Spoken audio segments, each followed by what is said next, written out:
Welcome to the United We Scan podcast, the podcast by rural carriers for rural carriers.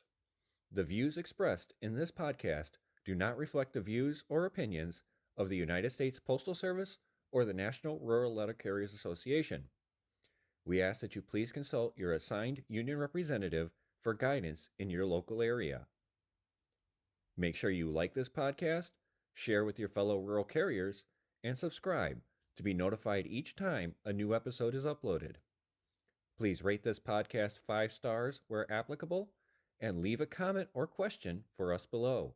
Thank you. Now, here are the hosts of the United We Scan podcast. And welcome back. It's another week starting, and this is episode 19. And Josh is not with us tonight. He's a bit under the weather, but we still got Bill, Mike, and James. And how was your week, Mike? My week was good. I went to steward certification training on Wednesday. Last Saturday, I had a new RCA shadow me. He went to academy this week, and he was back this next Saturday, so yesterday, and I began training him. So let us see how that goes. There's still some question as to whether or not he's actually assigned to my route. But it said, I'm training, we'll have him train with you while we figure it out. So, okay, we'll do that. So it was a good week. How would they not know what route he's assigned to? Remember, we're speaking about postal management. Oh, yeah. And it's, you know, somebody probably knows. And, but communication, I don't know about your offices, but postmaster supervisors don't always communicate very well with each other. So let's just leave it at that. Got it. Yep, that's totally understandable. I trained the new guy a little bit last week. Friday or Tuesday, I pretty much just sat back and rode and let him do his thing. Got to remind him on the not to reverse quite so much. Slow it down out on the road so you're not blowing past a box. Other than that, he was out by himself yesterday and did pretty good. I helped him out towards the end there, but they're new. That's what happens. We just keep helping them until they don't need the help. So hopefully a couple more times and he should be all set. James, how was your week? Oh, it was a lot of fun. Just dealing with wondering when they were going to release the information on the Rex delay or not and stuff like that. And of course, we had to wait until the union finally revealed it around little after 4 o'clock. I said 4:59 they would release it so that way they could get out of the office before everybody started lighting up the phones, but they did it a little earlier than that. I was actually surprised with that. But had a midweek grievance meeting. Took a little over an hour to do, but we covered 2 grievances in that time frame, so it was well worth it. Got them both settled and moved on from there. And other than that, it's pretty much been a quiet week other than dealing with the Rex questions still and trying to make sure carriers in my office at least maximize the scans that they're doing to their benefit and to the accuracy that they can make it, and helping them try and figure out how they want to do a dispute over their numbers, because it's hard. You've got nothing from either side creating a dispute form yet, but we were prepared in case it went through that Saturday every single carrier was going to walk up to a supervisor's desk and tell them, we're disputing our 4241s right here, right now, and can you do anything about it? If they say no, I'd drop a class action on them. I even had it drawn up and ready to go, just in case. And I would have been there Saturday morning just to do that. So it was nice to hear that it was relaxed for another 2 weeks, another kick the can down the road until we can either come up with let it be or drop it for this time and move on and do account in 6 months and see where that leads us. So I don't know what's going to happen. I'm nervous for everybody. Union, non-union, it doesn't matter. However you want to look at it, dues paying, non-dues paying. I'm worried for everybody, and it's not helping my health at all this stress over it. But it's because I care about everybody that's listening and everybody that's not listening to us. I care about them, so it hurts me to see it going like this. But we got to do something. Bill, how was your week, dear? Oh, it was fine, dandy, peachy keen. It was nice to find out that our new custodial engineer with his designer sneakers, sunglasses, and tropical shirts is dictating policy in the office now. It's even better to find out that the district wants us out of our offices in 3 hours' time. And I looked at the postmaster and said, we're not city carriers. He says, this is coming from district. I said, they don't set national policy either, do they? And he's like, I'm just doing what I'm told. And I'm like, man. And he did not like that. It's always been my policy that if you're in fear for your job, then you're in the wrong job. And these people fear for their positions every day from this district manager we have. And to equate him to being Hitler would be not far-fetched, but spot on. This guy thinks he's the word of God and the hand of God. And, every time he runs into me, he just walks away because of the fact that I just say, show me in the contract. Mm-hmm. Yeah, I'll do whatever the contract says. But if you can't show me, we're not talking. And, yesterday was my drop day. And again, we had another stand-up service talk. And the custodian was the premier speaker in the service talk. And I just sat there and said, okay. I said, thank you. And they said, why? And I said, you made my Monday morning. I'm gonna go in there and raise so much shit, they're going to think that Mount Sinai fell on them. I'm so tired of people, coming up with these rules, application. I really, where the hell do you people come from? I don't understand. So, like I said, don't get stressed, cause it. Tomorrow, I'm going to cause a boatload. Other than that, it was nice weather in the 50s and 60s. It's just beautiful out. Yeah, we had rain and snow mix and rain. It was one of those weeks. Yeah, same down here. We even had snow today falling. It was too warm for it to stick, but it was falling from the sky. Mm-hmm. Didn't have any of that up here, thank goodness. And they're talking about the Aurora Borealis tonight. Yeah, I've seen that. Ooh. Yeah, we'll have to check that out. Unfortunately, probably when these people are listening to this podcast, it's already passed. But this is Sunday night. Right. They said between 8 p.m. and 2 a.m. Eastern time is the best time to see them. If you're north of, basically just draw a line across the country from Michigan, the bottom part of Michigan, across the country, and north of that, you'll probably see the northern lights if you don't have clouds in the sky.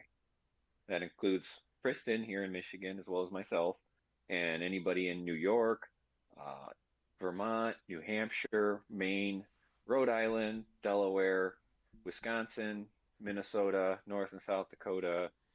You might see it in Idaho, but it might be too late. The sun setting is too late for you to see it, but you might be able to. So if you're up late, keep an eye to the sky, kind of thing. If I grab any pictures, I'll post them on the YouTube. But yeah, so I think tonight we had agreed on doing how to post a steward election and properly file a grievance. Sounds like a plan. I know one of us just recently went through this. I wonder who that was. I have no clue. Hey, Mike. Oh, that was me. Yeah. That was me. It was. Mike, you have the floor. I have the floor. Well, the first thing I did with my new OIC station manager was I asked him who I needed to, if I needed his permission or the postmaster's permission to use the office break room to hold the steward election. And then once I got that, I guess he talked to her and she said, yeah, let's go ahead. It's fine. I got the Form 10 from the NRLCA website, which is both the announcement of the steward election and then the form that you use to report the election results back up to your ADR, your district rep, or your DR, whoever is appropriate. I filled out the form. I posted it on the bulletin board. We made a verbal announcement, and then we held an election. I was the only person running, so it didn't go. It didn't take very long. Basically, everyone said no one else really wants the job, so if you want it, you got it. Those are always the easiest. Well, of course they made a general announcement. We pulled all the rural carriers, all the PTFs and RCAs into the break room. So the first thing we had to do was say, hey, if you're not a union member, you have to leave, because this is an election only for union members.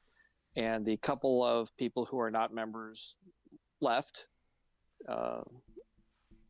I made just a brief statement, and they all said, Amadeus, it's yours. Then on the second sheet, you have everyone who participated sign that they acknowledge that, yes, this is the person we elected. They signed their name and put their route number on it, and I filled out the rest and sent that to my ADR, and I was elected union steward. And last week I went to certification training with my ADR. We had actually 7 new stewards from our district in training, and I have since gotten an email from our DR congratulating me on stepping up. One of the other ADRs replied also and congratulated me. I guess I'm just waiting for the official letter that says that I have the honor of being the union steward for my office. So. Yep, and those are the easy ones when you don't have anybody running against you. Yeah. Now, in my second election at my second office was like that as well. Nobody else wanted it, and they're like, "Yep, okay, here, where do we sign?" And then my first office, we actually had another carrier put another carrier's name on there just to ruffle feathers, and so we actually had to hold an election, and our boss was nice enough to let us take the time on the workroom floor rather than all trying to cram into the break room. So they just handed out slips of paper, and you wrote whoever's name you wanted. And then we had 2 people go and count them and bring them back. And then when we mailed that one in to the DR at the time, we had to include the voting slips with the names on them just as proof. So that's the other way of doing it when there's more than one running. Is just make sure you include the ballots or however you do to vote, that the way they're tallied up and everything is included. Yeah, I went the easy way. I had my ADR come in and run the whole thing for me. Nice. Yeah. I talked with her about it first, and she's like, "Well, if you want to hold an election for a steward, since nobody's a steward in your office, you can be the one to put it up." And I said, "Can you help me with it?" And she said, "Sure." So she actually, when I first started it, she came in, she handed me the sheets I needed for it, and said I needed to post this in a conspicuous place so people can see it. So I talked with my postmaster, my really cool postmaster, and asked if I could post it between the man door and the exit door for the trolleys to go out to the trucks. And so I posted it there. It sat there for 15 days. 15 days later, my ADR came back. She grabbed the sheet off the wall, walked out onto the workroom floor, and called out if anybody else wants to run for steward 3 times, which is what you're required to do. and nobody came up and did it. And then after she closed it and congratulated me for being elected for it, somebody who doesn't like me in the office and hasn't liked me since she transferred to our office because she's lower seniority than me, got upset and said, we had no notice. And my ADR turned around and said, it was posted on the wall by the exit for 15 days. If you didn't see it, that's your problem. So, Yep. and since then, I was elected steward. She only had to have me sign it because I was the only one running uncontested. And I got sent to training and had Zoom training at the time because this was still during the COVID fiasco. So, yeah. And did the Zoom training, 2 days of that, and then was elected, was officially a steward at that point. And since then, I've been like Bill and haven't taken my foot off the gas, keeping my office in line, even with my grievances. Yeah, I didn't have to go to certification training the second time because I was still certified from previous, so it hadn't been a full year yet between the office switch and when I came, so that was even nicer too. She just sent out the letter and transferred my certification from the one office to the other. Nice. Yeah. Yeah, we Yeah, have the our only- we have our recertification on the 9th of May, the day after we get back from mid-states, basically. Yeah. Mine is the 12th of May, that Friday. I get to go to Gaylord for that. It was when the DR called me the other day and verifying my email. She basically was, oh yeah. She goes, you kind of have to drive no matter where you go, don't you? I said, yep. She goes, well, we got one in Gaylord coming up real soon, and we'll have another one in Saginaw shortly after. So I'm like, well, I got the notice for Gaylord. So I'm like, yeah, it's a Friday. I'll go, and then I can pick up my daughter afterwards and bring her home for the weekend. Boy, you guys need to come to Westchester. You have boring elections. Oh, Yeah. God. I was elected steward 18 years ago. After 2 years of putting up with the carrier bullshit, I said, oh, no. I can't deal with this much stupidity. But was it 2.5 years ago, I ran against the ADR, who's in my office, the DR, who is basically his stepfather. He came to the office and we were having discussions in our break room. One of the carriers almost punched out the DR. Me and the ADR almost went toe to toe on it. So they canceled it and put it back 2 weeks and had it off property. And the ADR in my office, and who was steward for 5 years, lost to me. and as of tomorrow, I will have filed 143 grievances in my 2.5 years. Nice. Dang. Wow. That doesn't beat out one of the offices here in southeast Michigan. One of the offices here is filing 30 grievances a day. Wow. When do they have time to sleep? Do they run a route? I think. Yeah, I was going to say, do they do anything pesky like deliver mail in the meantime, or? I believe they have 120 routes in that office. Oh, okay. Well, they should have more than one steward then. Yeah, and not only that, because of the amount of grievances they're filing against management, the ADR is literally almost living there. She practically has a cot in the back room. Well, that was the only question they had, was because we have two offices in my town. The initial question was, did I need to post it at both offices? And the ADR said, no, just post it at your office. Then we'll decide later whether or not we need to have another election for the main office, or whether we'll just make you the chief steward and just put you over both offices. So and we had a question, and can all offices have one steward even if it's small? Yes. Even one route offices can have a steward. That one carrier in a one route office can also be the steward. So yes, all offices can have a steward no matter the size. It's over 50 routes, isn't it? 1 per 50 routes if it's a big, huge office? Correct. Correct. And the only way you cannot be a steward of an office is if there are no rural routes in that office. Yep. If it's an all city office, you can't be a steward over it. I'm actually wondering how they're going to work this out if they actually do centralize the offices into the PD&Cs, how they're going to work out the stewards that are in all those offices and stuff like that. If they're going to turn it around to the chief steward and stewards, or are they going to do it by zip code, or what they're going to do with that? Yeah, that's going to be. I noticed the one coming up for Michigan, the SDNC, is they're going to be moving. It will be out of Jackson. It'll have Leslie, Pleasant Lake, Brooklyn, and I think Hopkins was the other one that are all going to be out of the Jackson post office.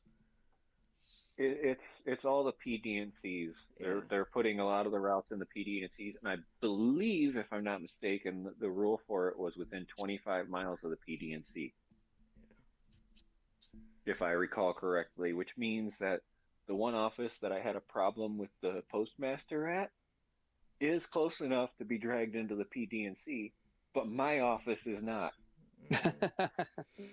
My office is actually, I believe it's 27 and a half miles from the PD&C, so they won't pull it in there. Even though where my route starts, it's like 23 miles from the PD&C. And as a local steward, you don't really get paid extra. As a regular carrier, being a steward, anytime you're doing steward duties, you go into Z time, which then after 8 hours, you get a day off, similar to O time and stuff like that. As an RCA that steps up to be a local steward, all your steward time is green card time. So. And that's the benefit you get of that, unless you're working every single day and doing steward on top of that, and you bust 40, even though you've been doing evaluated routes under time, Yep. Then you lose money. Depending, yeah. Depending, yeah. Well, where they do these PDCs, I heard that the steward selection for the chief steward will be done via the lip test. Whoever has the softest lips.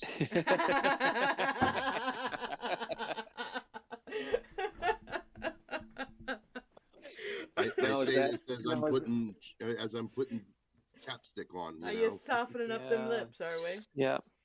Now, is that just butt kissing, or is that something else? Let your mind go where it goes. You know, I'm not telling you what to think. Oh, we're not. We're you know that we're talking about that. We're stewards. We're rabid dogs. Yeah. Trust me. The butt kissing is carrier discretion. Yes. That's what I was thinking. Supposedly.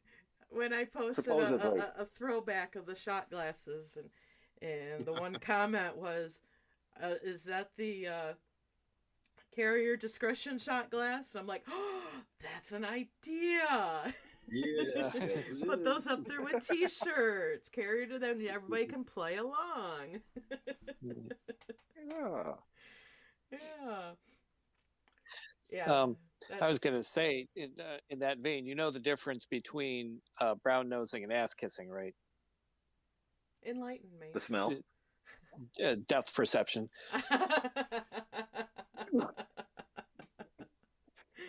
Oh, boy. All right. Anyway. The proper way of filing a grievance. We had another question on stewards. Okay. How is a chief steward selected? Again, depends on how soft your lips are. No. It's actually based on number of votes in the election.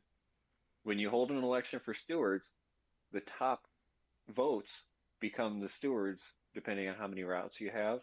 After 50 routes, you get an extra steward. So if there's 2 people running and you have 51 routes, you have 2 stewards. And the one that gets the most votes becomes the chief steward over the office. And then the other ones become local stewards for the office. That's how it works. Never worked in an office that big, so I have no experience in that. So the next question to follow on that is, how do you divvy up the routes between the chief steward and the local steward. You don't. They both work together. It's just a Yeah. way that it's just a way to cover handling the amount of grievances that could occur with that many routes around.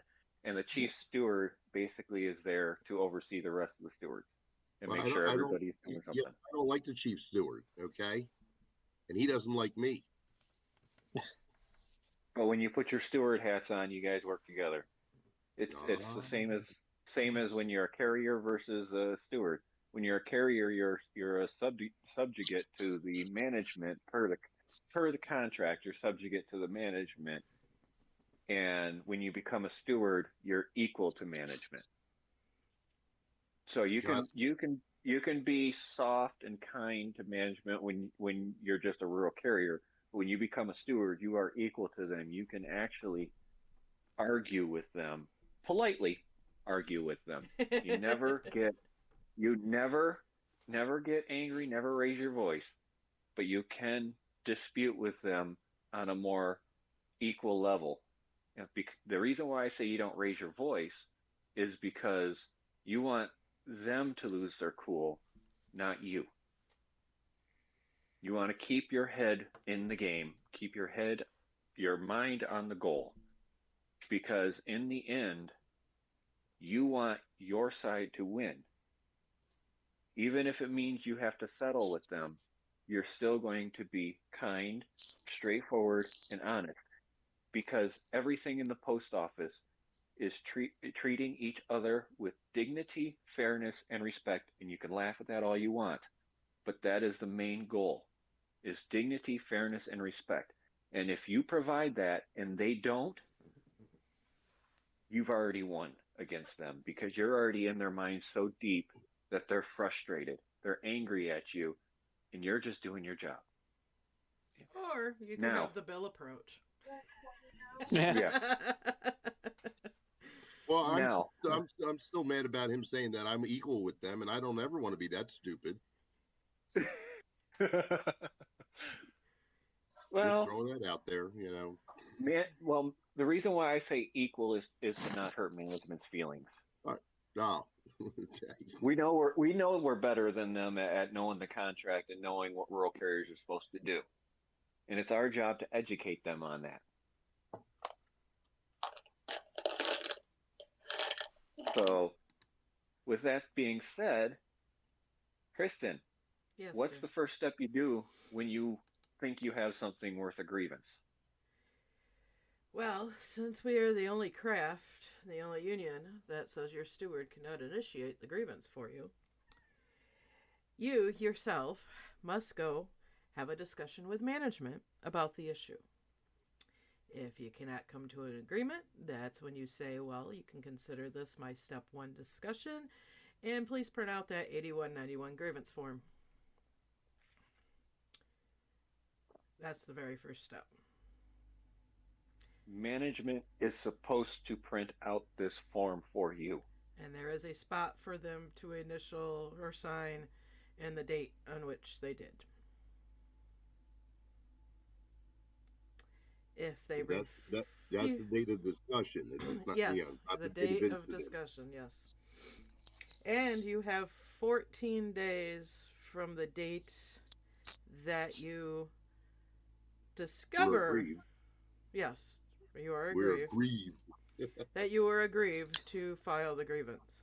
That doesn't mean 14 days from date of incident. If you weren't present from the date of incident, this actually comes in a lot of times with RCAs if they're not following the matrix accordingly and they skip over a primary and call somebody else.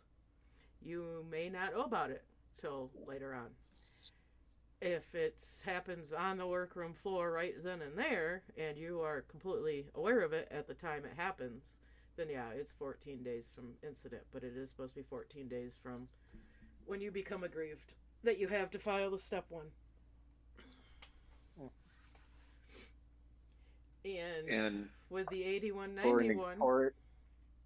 For an example of that, for two examples of that, the first one, okay, management turns around and tells you that we'll use this one because they've been doing this in a lot of offices. They're getting rid of cases, trying to lower the number of pieces of equipment that carriers have.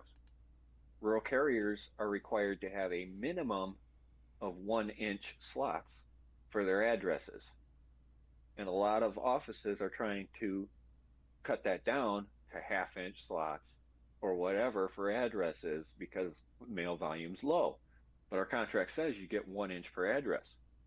And with each case, I believe it is, well, I know with 3 cases you get 700 addresses. With 3 cases you get 700 addresses. And the reason I know this is because of mine. In my case, I have 668 addresses, and my case is almost full. And I have no less than 1-inch slots in my case. I have a few 2-inch slots. But if management's trying to tell you, hey, I got to remove your wing because they're getting rid of equipment, but you have 750 addresses, you're entitled to that wing. And so you tell management, I need that wing for the number of addresses I have for 1-inch slots minimum. And management goes, okay, let's talk about this. That's one of your steps that you start. You start your discussion. Management goes, well, I'm not gonna change that. We're gonna take that wing away anyway. That's when you say, can you print me an 8191 form? They put the date of the step 1 discussion on it and initial it, so that way they know that they saw it, and then you go into filling it out. And how do you fill it out? Mike, how do you fill out a grievance form since you're fresh out of certification? Since I'm fresh out of certification, the grievant, the person filing the grievance, fills out the first 4 lines or the first 4 boxes on the grievance form, and then the fourth box where you say what is the issue. It's like Jeopardy. You have to ask it in the form of you have to make it in a form of a question. So, did management violate the national agreement, and something to the effect of did the management violate the contract and postal or postal manuals when they did X, whatever your issue is. In James's case, are they violating by attempting to take away a wing from my route, something to that effect. It would be, and then the question would be, did management violate the contract, because it's a contract, because it says 1-inch slots in our contract, and or postal manuals, PO 603, which is Rural Carrier Duties and Responsibilities, as well as the Manager's Guide to Managing the Rural Craft. There's another postal manual there. The M38. So you'd want to put that in there. The M38. The M38. Yep. Yes, thank you. When taking away the wing from carrier so-and-so, and just put a question mark. And then next step would be, Bill, what's the next step after they fill out the question on the grievance form? Well, the next step on there is you're going to put your contract provisions, articles, and at issue. That's the steward's job. That's for the steward. Yes. What does the carrier do with the 8191 after he's filled out numbers 1 through 4? Well, hopefully he's going to get it initialed as a timely grievance. He's gonna the grievant is going to either give it to his local steward or no. Yes. Well, when you have your step 1, okay, you got to do the your initial from the supervisor there. Mm-hmm. That actually is just saying whether or not they received it. There also has to be you have to fill out the timeliness of it too, because it has to be timely. Then once you do the issue or the complaint, that's where you're going to bring up the contract provisions, where the carrier, where I have the carriers do, is give it to me, because of the fact that they aren't aware of the contract provisions. Hmm. Yeah. So, So after, and so in my after they, contract provisions areas, I always put in including but not limited to, and then I list the provisions to the case in regards to what they refer to. yeah. So once you filled out 1 through 4, contact your local union representative, whether it be your local steward, your ADR, your DR, whoever is your contact. You can find that out in your union magazine that you get or the NRLCA website. And with the NRLCA website, you do not have to be logged in to find out who your steward is. That is accessible to dues paying and non dues paying members. You can figure that out by just going to the website and under, what's that tab? It's the tab on the far right, and you scroll down to find my local steward. Find my steward is what it's called, and then you enter your zip code, and it will tell you who is over your office for that zip code. Now, be sure to check all the zip codes in your office because some of us have multiple zip codes and we're only listed for one zip code in that office, but not the other. So if you have a local steward and they're listed under one zip code but not the other, you'll go to that local steward because they cover the entire office, all the zip codes. Yep. And if you're on a computer looking at it, you're going to go not log. You don't have to be logged in. You go over to the far right to departments, down to steward operations, and it pops up. Find your steward is the first choice. And then it lets you put in your zip code after that. And you don't have to be logged in to do that. And in my case, it still has my DR listed for my office. But anyways. So that's the simple process. Carriers only have to fill out numbers 1 through 4. Number 1 and 2 are no 1, 2, and 3 are a little bit spread out, A, B's, and C's kind of thing. Personal But information number for the 4, most part. personal information, your name, your designation, your craft, and your assignment. Your like for me, it would be rural carrier, designation 71, and the route you run. If you're an RCA, Kristen, what do you put in that spot? You're going to be either a designation 78, a designation 79 if you're holding down an aux route, or a designated 74 if you have been the primary RCA on a route for more than 90 calendar days and have converted Form 50 change to a designated 74.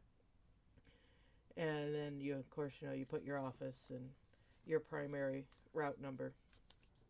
Your primary route number goes on there, is your assignment. Yep. And then you fill out your phone number, you fill out your address, employee identification number, your address, and you fill out the office. If you're a hub and spoke office, you have multiple offices, you'll fill out the hub office in the first slot and the spoke office you actually work out of in the second slot. And then you put the phone number to the office you're in the next slot where it says office phone number, because the union needs that number in case it moves up further than that. They can call the office for more information if they need it for a RFI. And then after that is your question as to did they violate.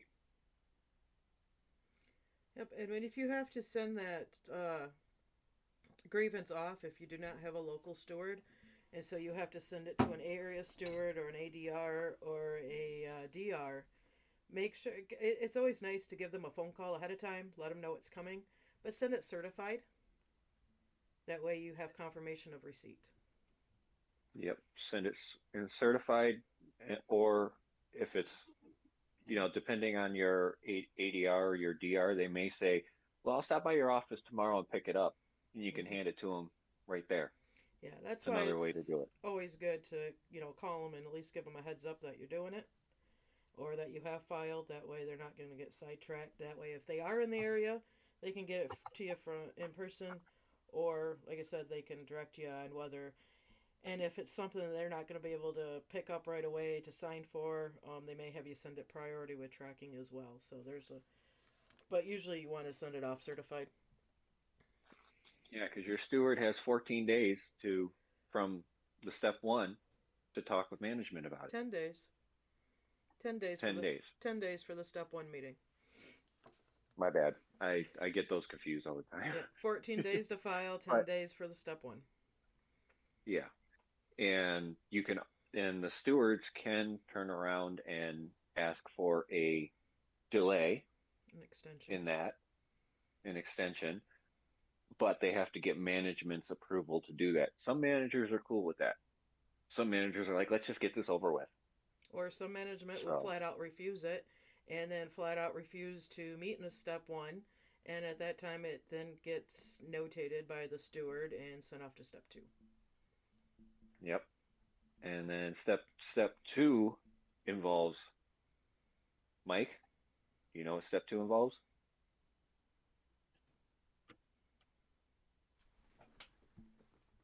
Hold on. Uh-oh. Mike muted himself. Yep. Mike muted himself. Bill, step two. Where does step two go? Usually in the toilet, but for all practical purposes, the step two from the local steward's point of view is going up to the labor relations head in your district. In my case, I'm in Delaware, PA 2, and I have a specific gentleman that is directed to. I include all the information from the grievance except for union-related material, which I do not have to provide to them. And that material is copied and sent on to your, in my case, a DR. My ADR doesn't handle them. And from there, it goes into limbo, basically, until I get a settlement of either a payment to a carrier or I get the settlement of settling for language, which just drives me up a wall. But you have to send it by certified letter up to the district people, and you also send it by certified letter to your DR. Yeah, And see, if I you do it are differently. and if you are sending it to step two as a local or as an area, please let the grievant know that it's going to step two. Stay in contact with the grievant, because if you don't, they're going to be wondering what the hell's going on. You're supposed to give them a copy of the grievance They always, form. Yeah. But with me, my ADR does that for me. I don't have to send it off myself. I actually, once I get through the step one, I actually digitize it, scan it, and PDF it to my ADR, who then prints it off, puts it in the union file, and also sends it on to step two. Then I don't have to mail anything or anything like that. Although that's money for the post office, it's a lot easier, and it gives a hard digital copy for the union to hold on to as well. So they not only if there's a fire or something in their file room, they have a digital copy of it on the cloud. So that's just my personal way of doing things with my ADR. But the true way to do it is exactly how Bill described it. And I do it the old-fashioned way because of the fact that that's still the mandated procedures for my district. And we can do it digitally, but we still have to do it in hard copy. Yeah. And you also keep a copy for yourself for your steward records. Oh yeah. Oh yeah. Yes. I have a 4-drawer filing cabinet and it's half filled already. Yeah. And if you become a steward, The union will most likely, supposedly, uh, pay for a storage system for your grievances. Now, Okay. That means you turn a receipt in with an expense voucher and hope you get reimbursed for it. yes, and for like me, I could have a filing cabinet at the office or at home with it. But the key to that is when you get decertified, you leave the post office, you no longer are a steward, you have to turn that equipment back in. But when you get decertified or retire and stop being a steward, you have to turn in all your files as well.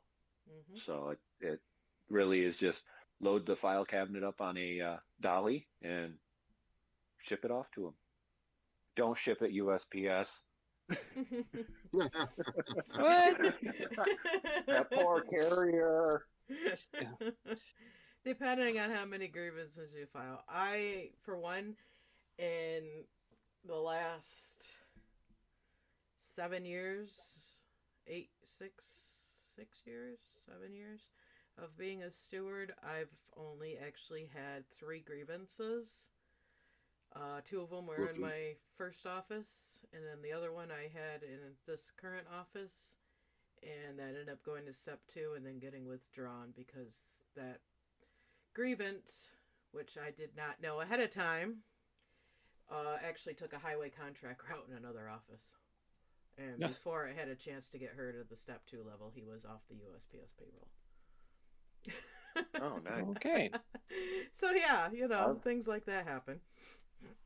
Since I became a steward, I've only had 6. So I got a good management team though. They usually listen to me, so it's not a big deal. But when you have management like Bill deals with, or the other manager I talked about, the number will be higher. If you have a lot more routes in your office, the number probably will be higher. If you have a very small office, like Kristen was saying, if you have one route, you're the only rural carrier and you're the steward, you may only have grievances when you have a problem. Now, a lot of people say if it affects all rural carriers in the office, it's a class action. But if you're the only rural carrier, it's not a class action. As much as you want it to be. Well, can't you cite me, myself, and I? That would be 3. That would be a class action. No, it's me, myself, and Irene. Get it right. Jim Carrey. No. Alrighty then. Alrighty. Somebody gave their age away. Yeah. I just got done watching The Mandalorian and Picard. So. Oh yes. Great show. Grogu, anyway, Grogu is the man. Grogu is awesome. I love that little dude. Yeah. Step 6. So if your stuff gets moved up to step 2, it may take longer. There are maximum time frames on step 2s as well, but most often they end up continuing them for a later date. I have one that's been step 2 for 6 months because of all this rec stuff they've been dealing with at the offices, so they've been holding the step 2s, all step 2s practically in my district. But it takes a little bit. But once that step 2 moves on or gets settled or stayed or whatever, then the DR should contact your local representative, and their local representative should step up and say, hey, by the way, your grievance just went up to step 3 or was settled, and this is what they're going to do. But don't expect a payment anytime soon. Right? But that's a whole nother topic on itself, GATS payments and getting yeah. And then if it moves up to step 3, this is where it starts getting more fun. Step 3 is what, Bill? Oh, I don't know. Mine either go to 2 and get settled, or they go to 4. I've got 5 at 4 right now. I haven't even seen a step 3. I'd have to look it up.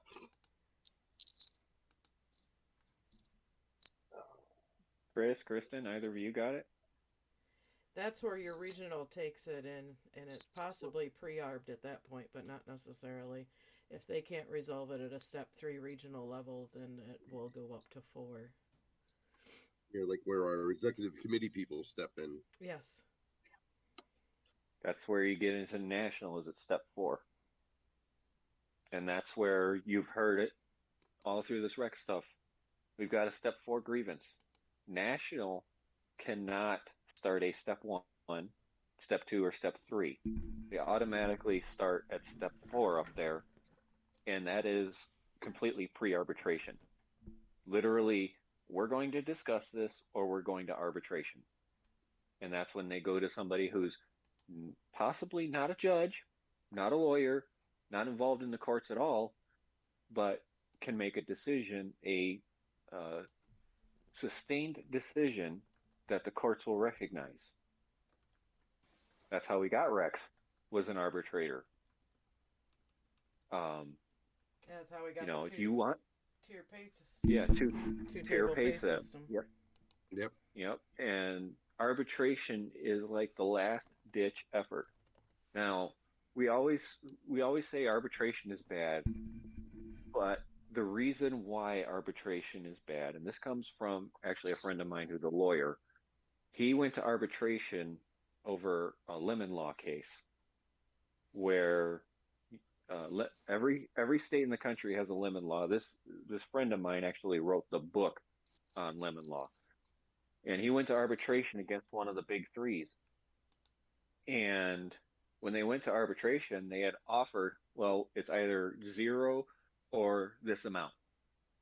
They actually had 2 set amounts they both agreed to if the arbitrator decided one way or the other.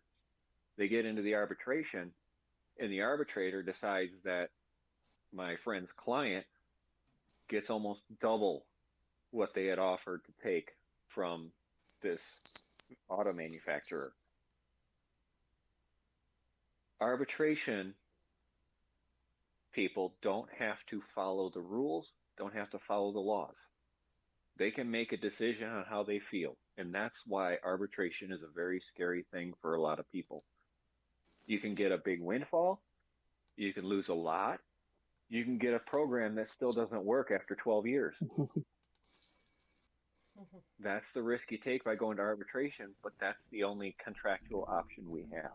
And arbitrators do have the power to remove management from their positions. Yes, arbitrators can actually fire management without cause. Mm-hmm. They can just say, "We don't like you. You're out," Yep. And that's it. And management doesn't have a union like we do. At least if an arbitrator tells a carrier, "Yeah, you get out," we have a union to back that up. Yeah. Of course, some managers deserve it. Some don't. So we'll go with that. So in a nutshell, that is the go back over it. Yeah. In a nutshell, that is the how to hold a steward election and how to file a grievance. So just as a reminder, if you're just a carrier filing a grievance, first thing you do is you have your discussion with management. Try to resolve it at the lowest level. A discussion with management most often settles it right then and there. Yep. Most often. And if you can settle it right then and there and say, "Hey, look, this is wrong. Can we do it this way instead?" Manager goes, "I see your point. We can do that instead." If the manager goes, no, I want it this way, and that's the end of it, then you go, "All right, this has been our step 1 discussion. Print me an 8191 and sign that we had our discussion today, and I'll fill it out and give it to our steward." You fill out numbers 1 through 4 and turn it into your steward. And then your steward takes it from there. If you have any questions about it, contact your local union representative. And if you're looking for assistance and don't want to bother your local steward, you can ask somebody in your office how to do it. You can ask somebody online that you trust how to do it. But it always comes back to your steward has to be involved. Yep. So make sure you know who your steward is and have the ability to contact them. And hopefully, if you're a steward, these people are reaching out to you for help, you're answering your phone and helping these people. We need our stewards just as much as we need our carriers. And we need to all work together to make sure management stays held accountable to our contract, our manuals, and everything else involving the Postal Service so that we can earn a fair wage for fair work.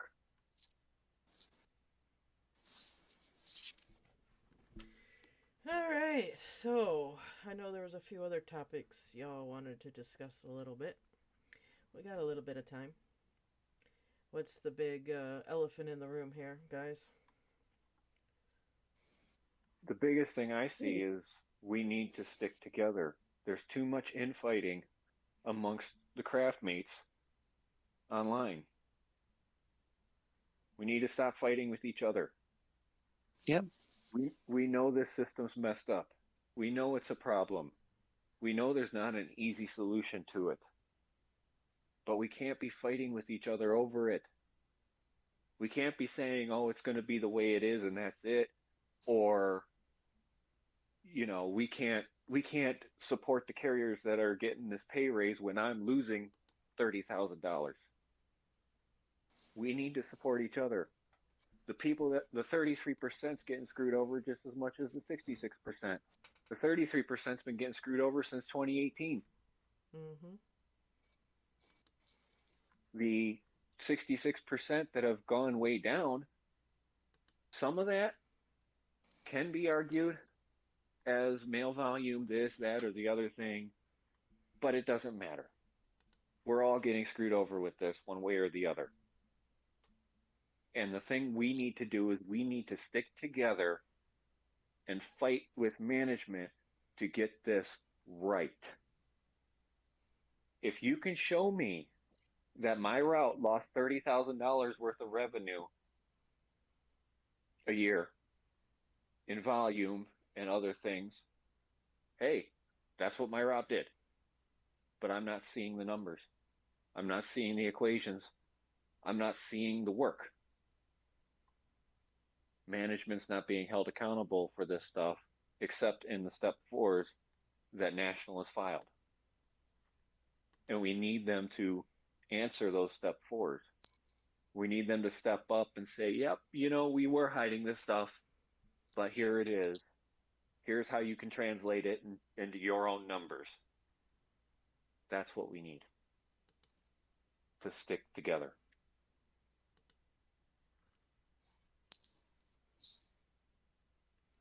I definitely have to agree with Yep. that. I Yep. mean, I hear a lot of people complain, the union this, the union that, the union this, what is the union doing for me? People, we are the union. I know a lot of people, when they talk like that, they are talking about the leaders at the top table. And I understand that. But you have to remember, if you are a dues-paying union member, you can fight to change that.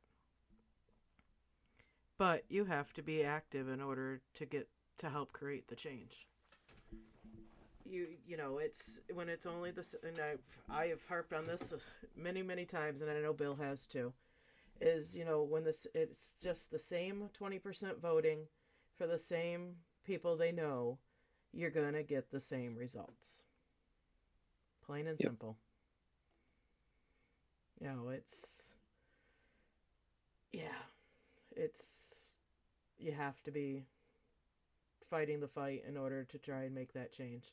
And when enough people are fighting for the same thing and being active for the same thing, change starts to happen. Slowly, but change does start to happen. I mean, we saw a little bit of change last year. Not a great big amount, but it was a little bit. And we just need to continue that momentum and keep picking it up. Well, unfortunately, the change that we did have last year was due to retirement and not because of people changing the direction of the board. Correct. The direction may have changed with the two new additions, but like I said, it was due to retirement. Excuse me. Allergies are killing me. But, it was due to retirement. If we could go back to the grievance form. Absolutely. One of the things I wanted to put on there was when you have a full detailed statement of undisputed facts, attachments. Excuse me. Man, I apologize. The biggest thing I always like to do, especially when there's a situation on the floor, I always like to make sure people get witnesses to the situation. That bolsters your argument, especially when management gets out of line. And that's helped me win a number of what I call the hostile work environments because of the fact that I do have witness statements from people. So when you have situations arising on the floor, make sure that, I always like to be a little louder without shouting. Make sure that I have people's attention in the immediate area and they can verify, the conversations that were going on. Those witness statements are gold when you go to a step 2. Because of the fact that gets settled real quick because they don't want EEOs. I have a gentleman in my office that he has filed 3 EEOs and won all 3. And one of them got him 52 days of leave. Wow. Yes. And the funny thing is the first EEO was for the same reason. And he just, had it settled for, language. He had it settled for language. The second time it happened, he says, "Oh, the hell with this." And he went and got 52 paid days. Now, the reason I bring up the witness thing is because of the fact that the rural carrier specialist actually came into the office after the first settlement where he was magnanimous and just settled for the language and getting his route adjusted appropriately. And the rural carrier specialist came in and got into his face, and 4 of us had statements ready.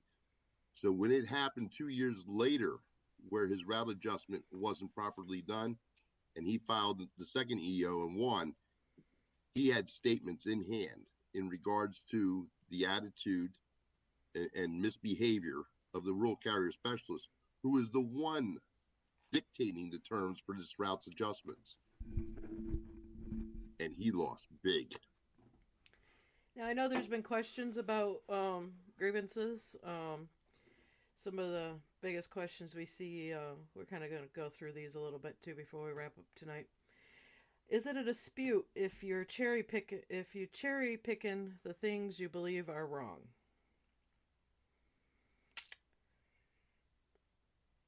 It can be. Depends on how you're cherry picking. But if it's blatant contractual against the contract, if against any of the P603, and it's just a continuous thing, definitely dispute it, grieve it. Management's always going to call it cherry picking. Yes, they will. Yeah. Because, well, you let this slide, you let that slide, but now you're grieving this? Why? They're going to do that. It's management's way of trying to keep from getting that grievance because that goes on the office record. The grievance is attached to the office it starts in. Yep. So management's going to do their darndest to try and get you to repeal your grievance from it. Withdraw, yeah. Withdraw, yep. Same thing. Yeah, But, we know. I don't know if all areas work the same. I know in mine, if a grievant wishes to withdraw a grievance, then in my area, I have to send it to step 2 to be withdrawn. Oh, Once the grievance is in your hands as a steward, Mm-hmm. you own it. you own it. The grievant has decided to file it. But if the grievant wants to withdraw it, you need to contact your higher level steward to Mm-hmm. who Yep. you contact at your district level for guidance on that. Because once you have that grievance, the district level can say, continue with it, because it's something that needs to be in writing, even though the grievant wants to withdraw it. The difference would be if the grievant wants to withdraw it, your DR goes, what's it about? Oh, it's about pay for the carrier because they were not working that day. The district rep may say, yeah, just withdraw it. So it's district's discretion at that point. Is it a grievance that you received a pay that you know isn't verified? Without more information on that, I guess if you were paid when you shouldn't have been, I don't know if it necessarily would be a grievance. I know if I was overpaid, I'd definitely be telling my management and getting Yep. it rectified in one way or another. Because if you don't, then they catch it later on, then you're going to get a letter of demand, and then of course everybody knows that you grieve a letter of demand. But even at that case,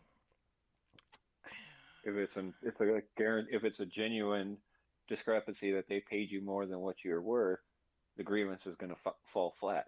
Yep. Because they're going to have all the documentation that says, well, they were paid this much when they should have been paid this much, and so we're trying to recollect that money. Maybe. Go ahead, Mike. I'm sorry.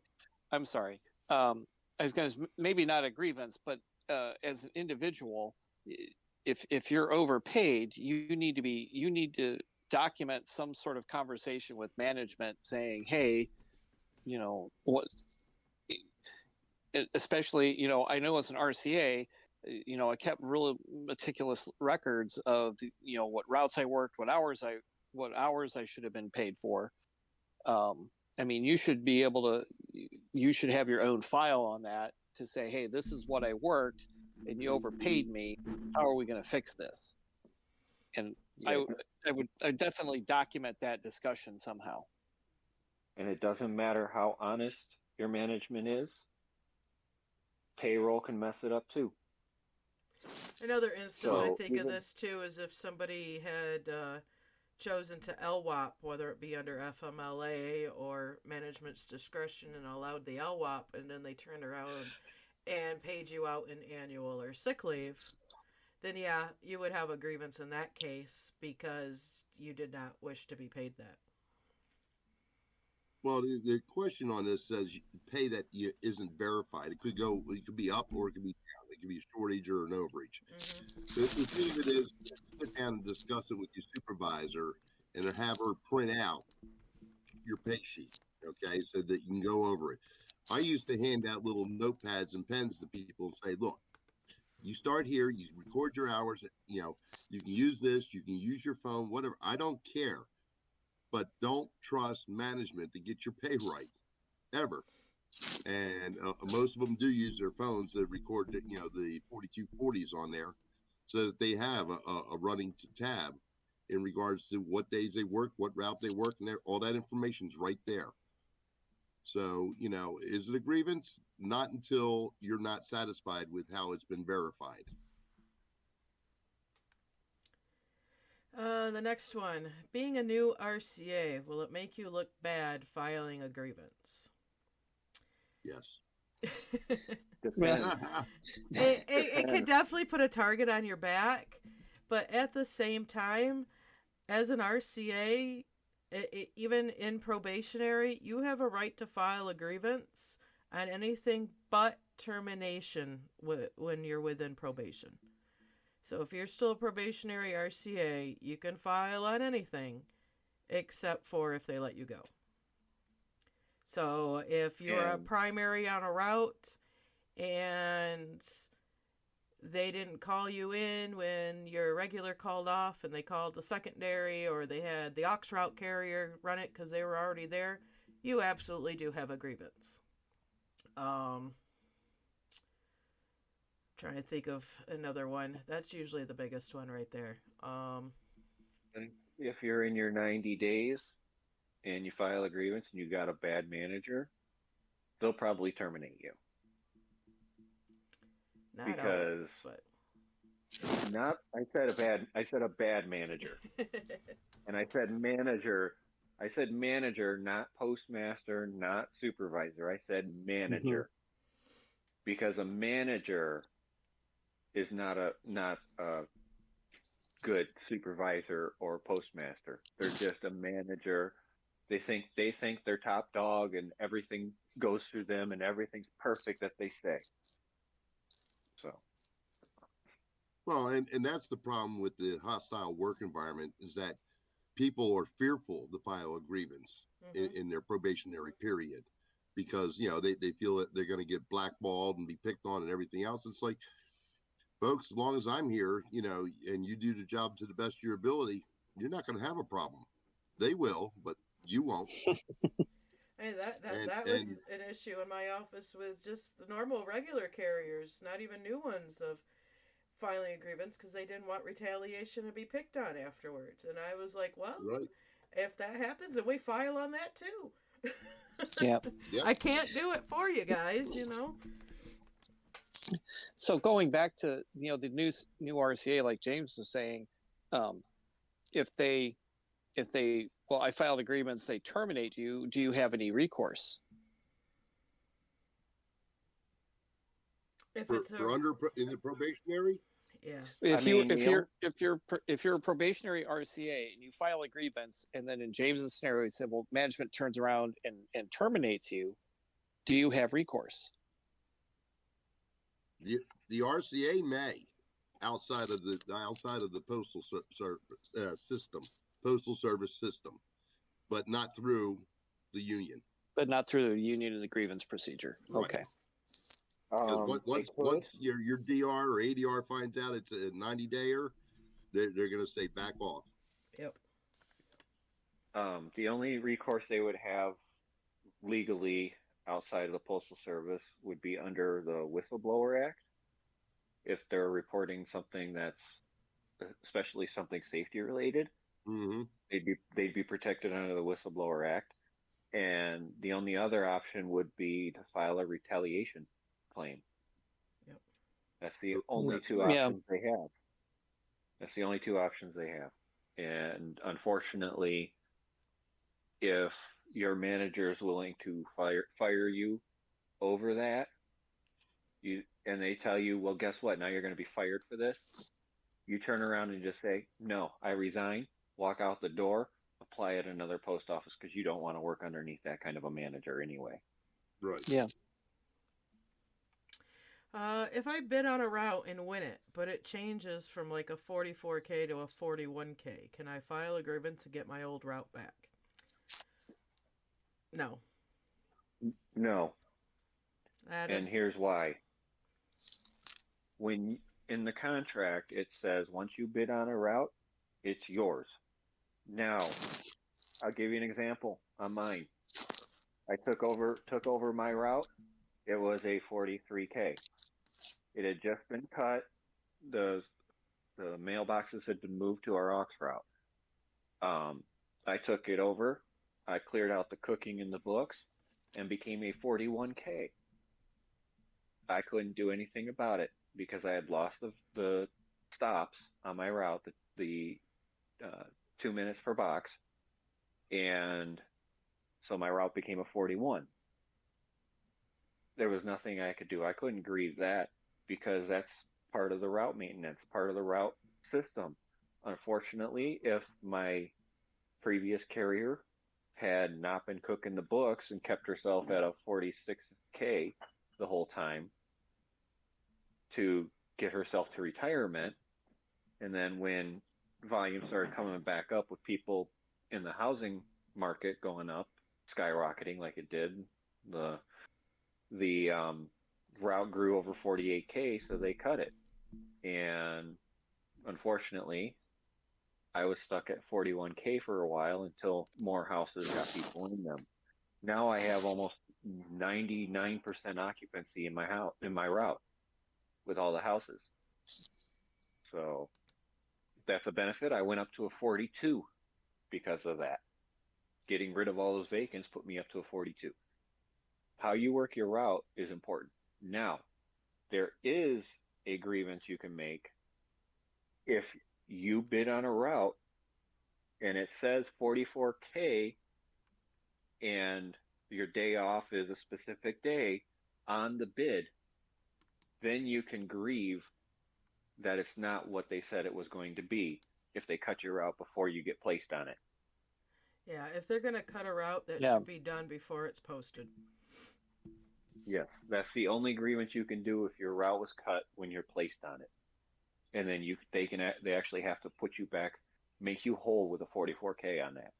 Now, the two options they can do with that is put the mailboxes back on or pay you 44K until the next count. All right, next question. Last one we got on this list is, what can I do about my union rep not doing their job? For every grievance I file, they have private meetings with management before talking to me and always seem to help management out and finds a way to dismiss my grievance.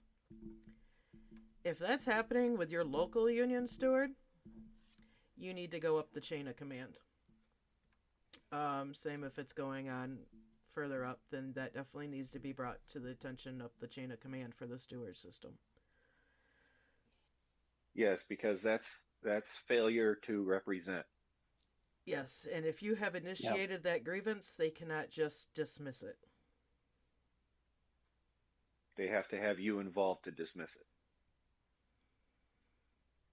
Well, what happens when the national steward person seems to be helping management out? Oh, I'm sorry. I was just talking out loud. I'm sorry. I'm sorry, David. I hope you're not listening to the podcast tonight. Well, the national one would have to go with the National Labor Relations Board. You'd have to file a labor charge against the union with the National Labor Relations Board, and that gets very messy because I can guarantee you that the national board keeps meticulous records to prevent that from happening. They have over 200 or over 200 120 years of experience in the board, even though it's not the same people, but they have 120 years of experience dealing with people who file labor charges against the national board.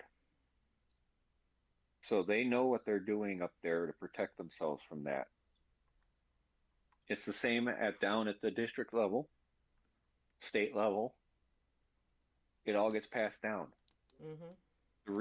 The reason why us stewards try to take meticulous notes during grievances is because we've been burned by management before. The union has been burned by management before. You see it all the time too. Just now with the rec stuff, we're getting burned with that.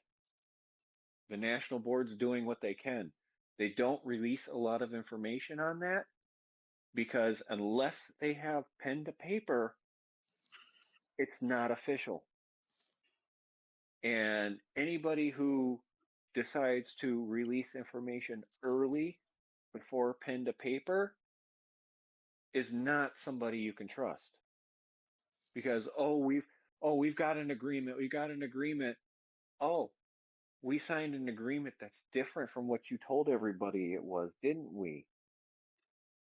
So now they look like fools for releasing the information early that's not accurate.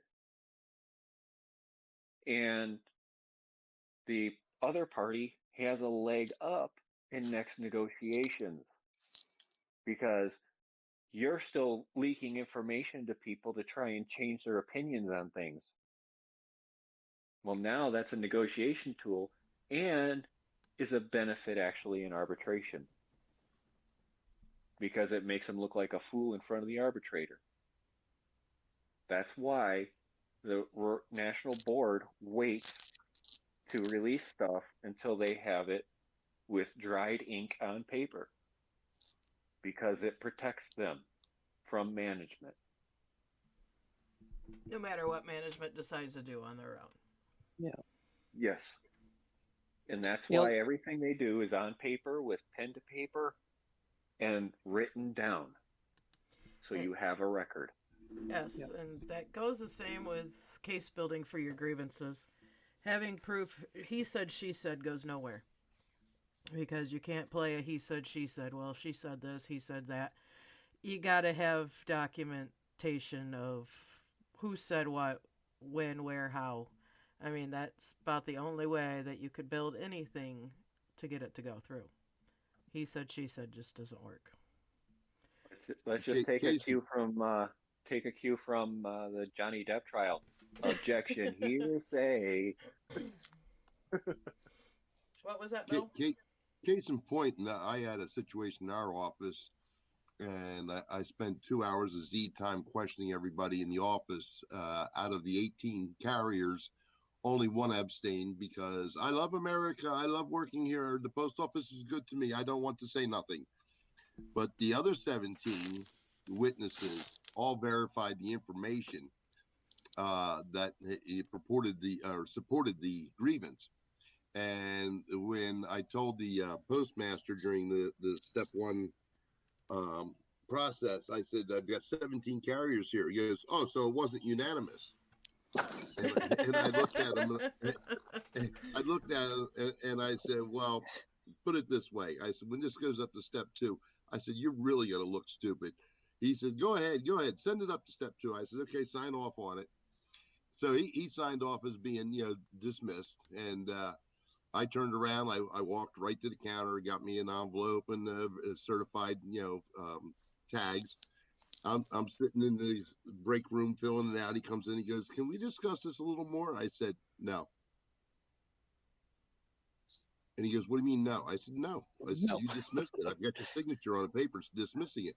He goes, I can't have that going to step two. And I said, too late. Well, by time we were done, 17 carriers in our office had a $200 GATS payment that week. Nice. I gave him 2 days to actually get them filled out and paid. And he did. Nice. Yeah. So. To actually step up and be forthright on that. That's kudos on that. I'll give him that. Yep. All right, we got anything else to add tonight, guys, so we can wind it down?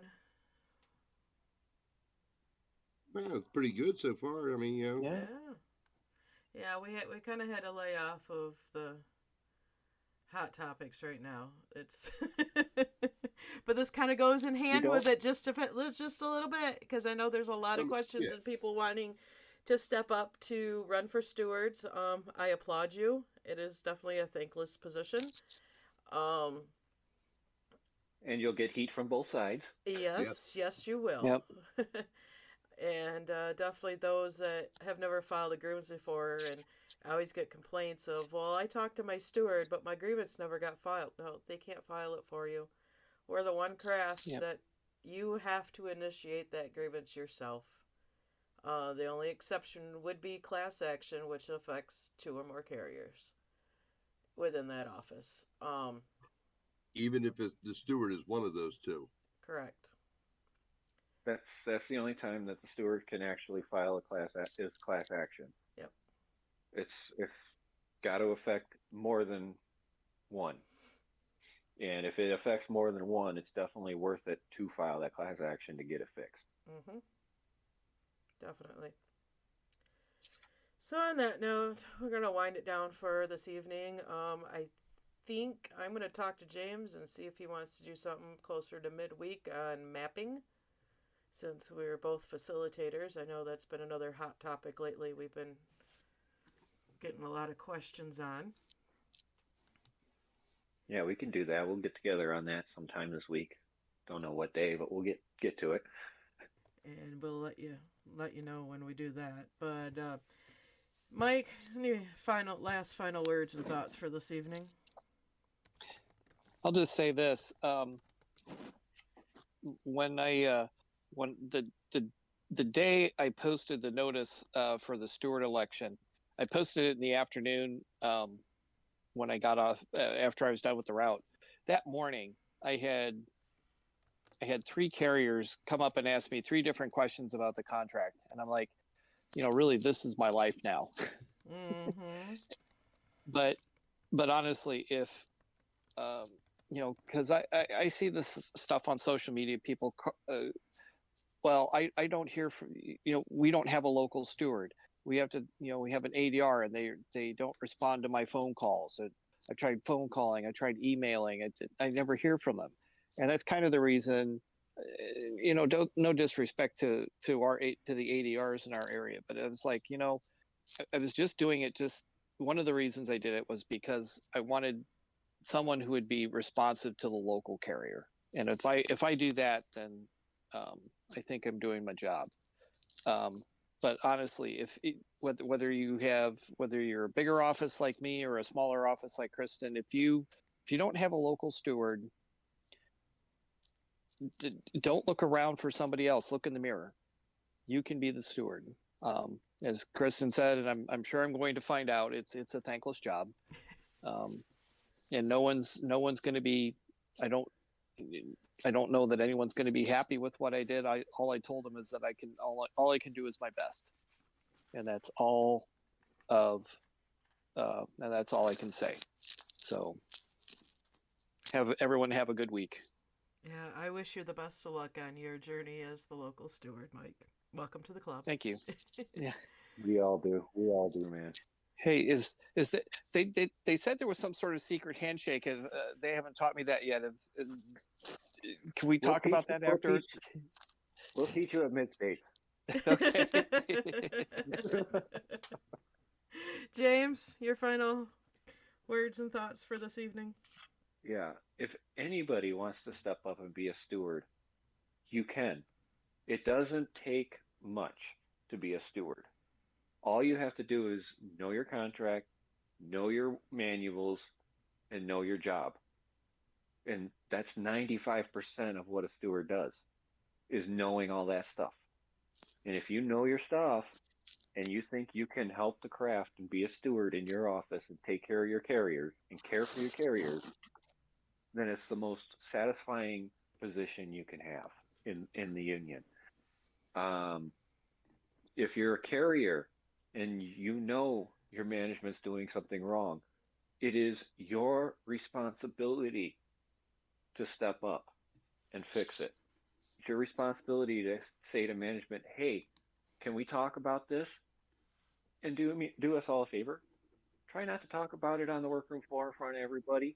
Be kind to management if you can, if your management's kind, and talk about it in a break room or in a conference room, somewhere off the workroom floor, so that way you guys can have peace and quiet to discuss it, where you guys can focus on each other and talk about it.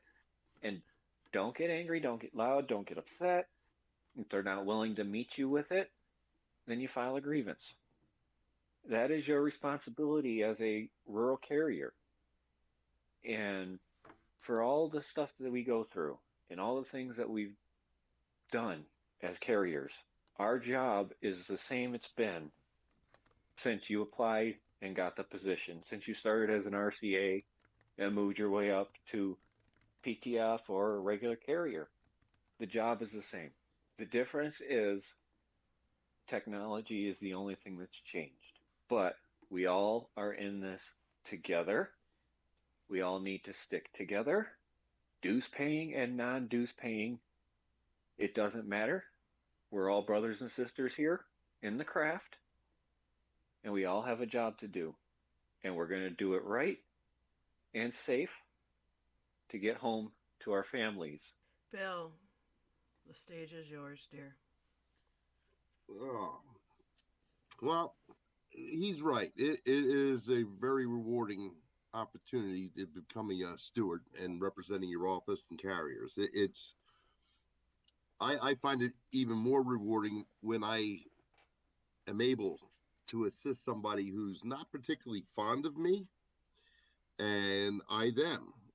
But it doesn't matter because they're still, like you said, our brothers and sisters in the union. And what I do for them, I do for all. And what I mean is that if I'm representing that individual, I'm representing the entirety of our union across the country.